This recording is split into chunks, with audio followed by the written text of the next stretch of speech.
And welcome back, YouTubers. It is Tim from timsaviationadventures.com. Today we have a new video from a recent trip Carson and I took to New Mexico from Phoenix.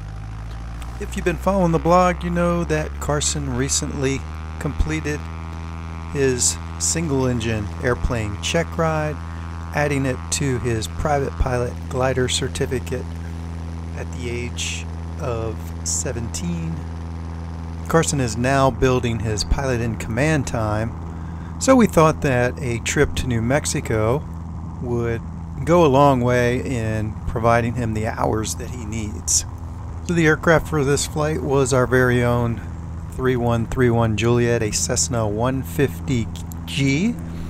So we launched out of Deer Valley, and our first stop was St. John's, Arizona, out to the eastern edge of the state, northeastern edge of the state. We like St. John's because it's got cheap gas. We don't like St. John's because it's at a high elevation, and during the summer months the density altitude can get up to 10,000 feet, which full tanks and 10,000 feet of density altitude and a Cessna 150 grossed out is almost a recipe for disaster. Fortunately, we got there at 9 o'clock in the morning. It's October. It's been fairly cold, so taking off was not a exciting proposition.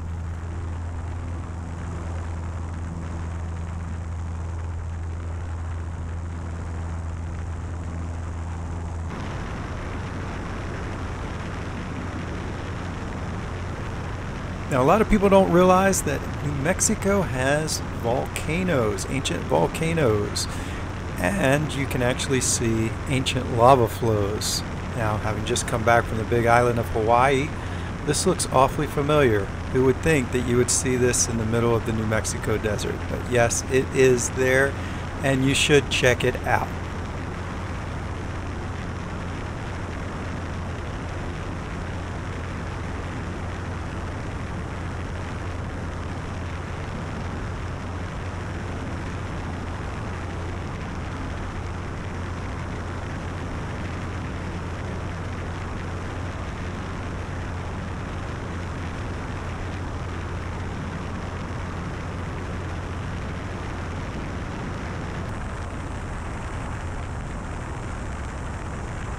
Our first stop after St. John's was Moriarty, New Mexico, elevation 6,204 feet. It is actually on the east side of Albuquerque, so we had to fly past the Class C to get here. And the reason for our stop was for Carson to take a glider flight with Sundance Aviation. Moriarty is also the home of the Southwestern Soaring Museum. Now, if you recall, back in June we went to Elmira, where we went to the National Soaring Museum. I've actually been to this museum once before. Carson has not, and Carson is a much more active glider pilot than I am, so he was very interested to see the collection that they had there. Well, look at this landing. Beautiful, beautiful two-point landing. I'll tell you what, this boy can fly and land this airplane with a lot of grace and style. So Carson went out in the Grobe 103. Right now he's flying the Schweitzer's 126 and the 136 Sprite. He has flown the Grobe before with instructors. I think this might have been his third flight. I get the Ask 21 and the Grobe mixed up again. I'm not a high time glider pilot. Carson knows more about gliding than I do, so don't get me lying. But this was a really interesting way to get total off. Rick was the instructor. He's behind Carson. This is a two-place glider. Normally you have a wing runner. They did not in this case. They had a pretty stiff left crosswind. So Rick explains how they go about doing this type of launch. Do what he does. Got 100 feet, we're going straight ahead. still going straight ahead. We can turn off. Here's the launch from the ground. Very interesting. So he's got the upwind wing down into the wind. Again, it's a left crosswind. Once he gets some speed up, that wing slowly rises. And they're off.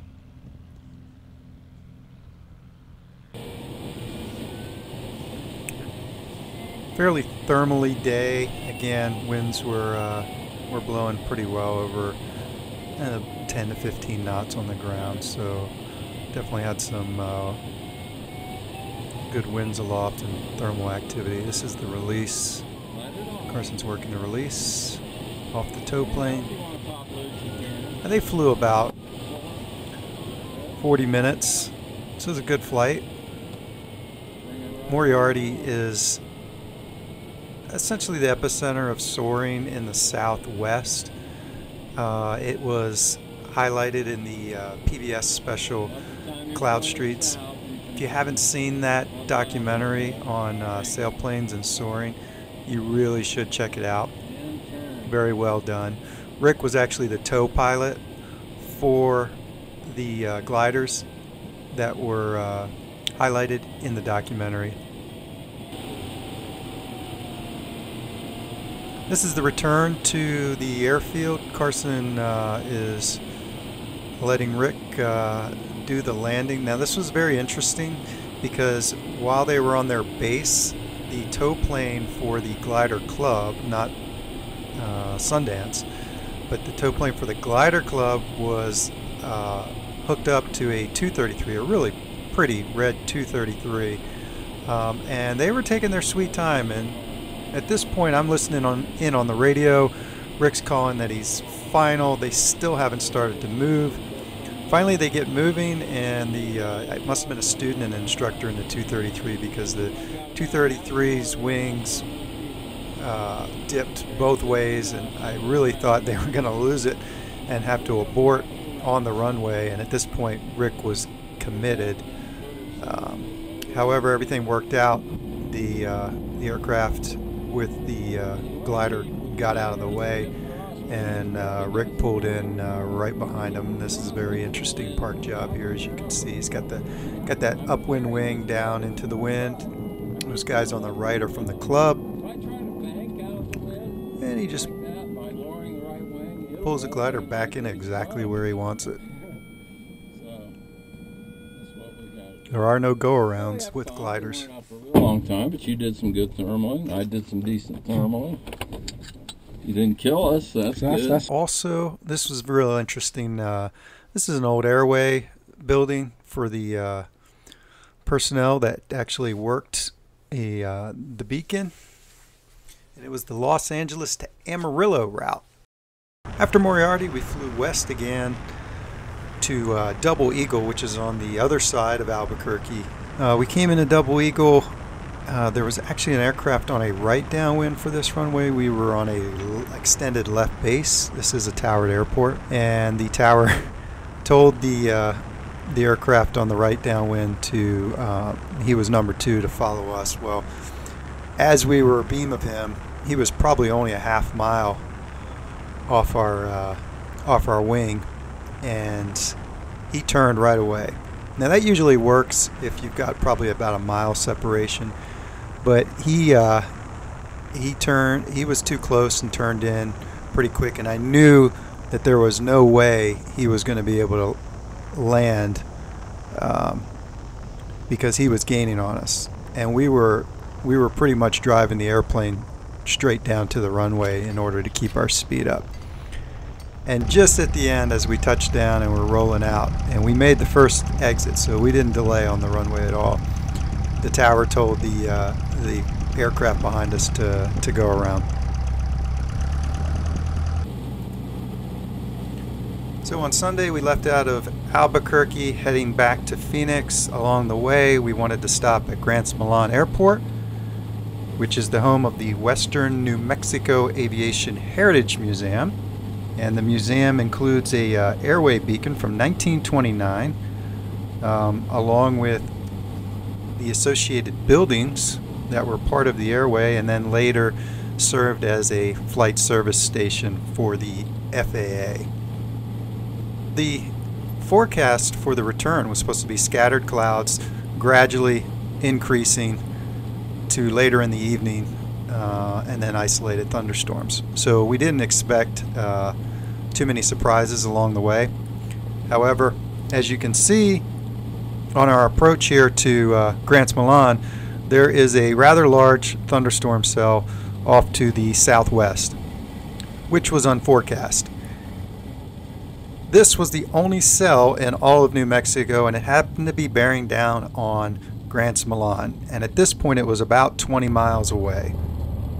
I've tried to go to this Airway museum about 5 times, and each time have ran into some type of issue. So it didn't surprise me on this particular attempt that the only thunderstorm in the entire state was going to be bearing down on the airport, which gave us about 30 minutes to explore the facility.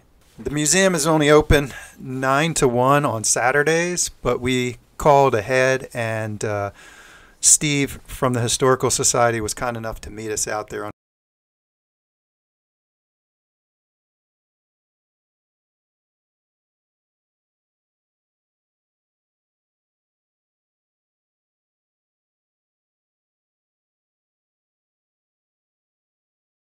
So about 30 minutes into the tour, I look out the window and I see this thunderstorm is getting too close for comfort. So I tell Steve we've got to go. We cut the tour short. Thank you, Steve, for your time. And then we were running out to the airplane, untie the airplane, jump in, do a quick run up, get out to lined up on runway 13. Had a nice wind, still out of the south, not associated with the outflow of the storm, so I was not too concerned, even though the storm was about 5 miles now to the southwest. I knew if there was going to be any outflow from the thunderstorm, it was only going to increase our takeoff winds, so not a real concern there. Had really good performance on takeoff, even though the airport sits at about 6,500 feet. Of course, the headwind had a lot to do with that.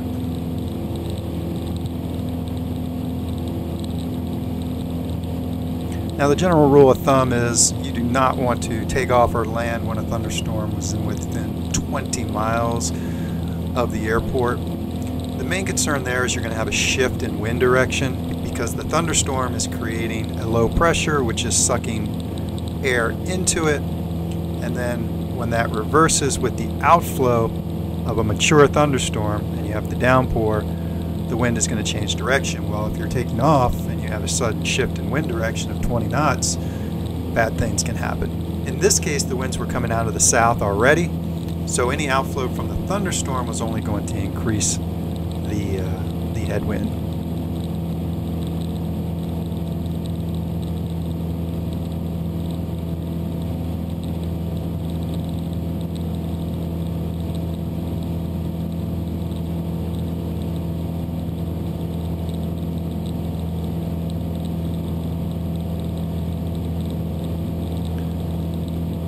So we climbed up to about 500 feet, didn't encounter any shear of any sort or any shift in wind direction. Then we did a left downwind departure, had a really nice tailwind, of course, and you can see to the north blue skies. We had to travel all the way up to Gallup to the north before we could actually turn to the west and then eventually make an end run around the thunderstorm cell.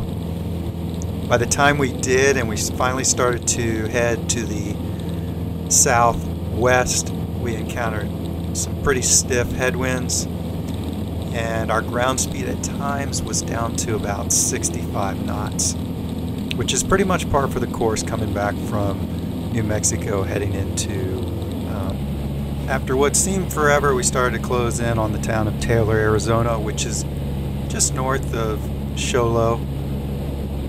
Carson's building some hood time, so we put the foggles on and he shot the GPS approach to runway 2-1 at Taylor.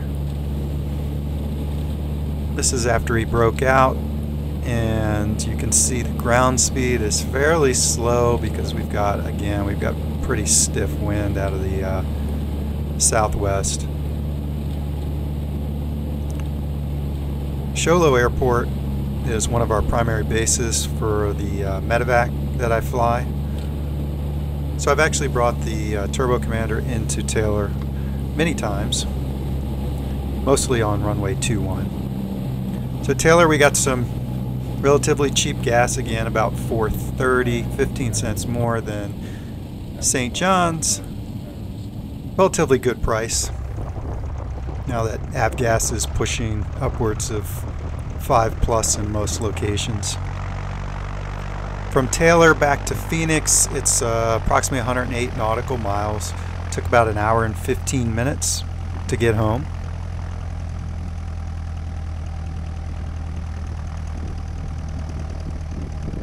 With a pretty strong wind, almost straight down the runway. 3-1 Julia had no issues getting off the ground. You can see she lifts off in about 1,000 feet there. Taylor sits at 5,800 feet.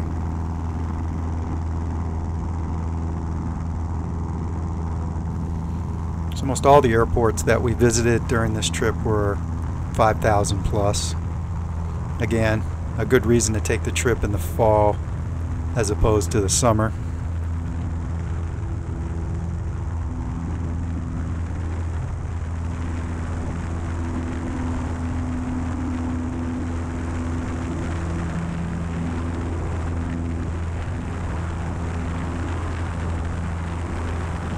So like I said, I've flown the Turbo Commander into Taylor quite a bit, almost every time it's been at night, and I've almost exclusively used 2-1, the approaches for 2-1, but even during the visuals, the wind usually favors 2-1. One night I was coming back from Phoenix, I had to drop off the med crew, and winds were favoring runway 3. It's pretty much a black hole out there. The town sits on the other side of runway 21. There's really nothing out in the direction of past runway 3, so it's a black hole approach. I knew that the terrain rose slightly on runway 3, but I wasn't sure if there was any obstacles out there. Well, lo and behold, as you can see in the video, there are power lines just on the approach of runway 3, which is crazy. They do have the orange balls marking them, but those are not lit at night.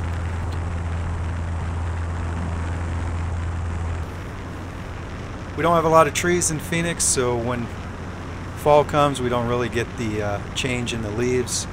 Don't get to enjoy that like you do on the East Coast and up north. However, on the way home, we were still north of the Mogollon, which there's plenty of trees at that elevation, and we were treated to some nice fall foliage.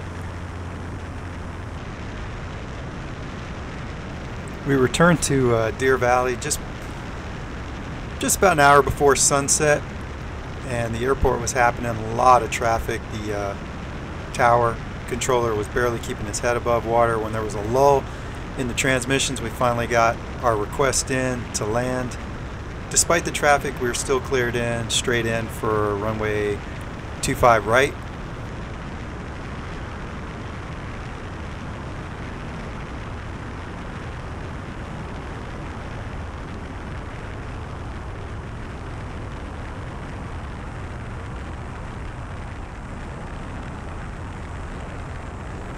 So all in all, it was a great trip. It's one that's been on our list for almost a year now, so we're happy to mark that off as complete. Thanks for watching the video. Hope you enjoyed the audio commentary. If you haven't already done so, check out the rest of the channel. There's over 600 videos covering all kinds of aviation adventures over the last 10 years. Also, we're on Instagram, Flying Wild AZ. Urge you to check out the blog at timsaviationadventures.com. The blog has over 13 years of entries chronicling my journey from student pilot to ATP, and now my son's journey as well. So lots of cool stuff to check out. Hope you enjoyed it, and fly safe.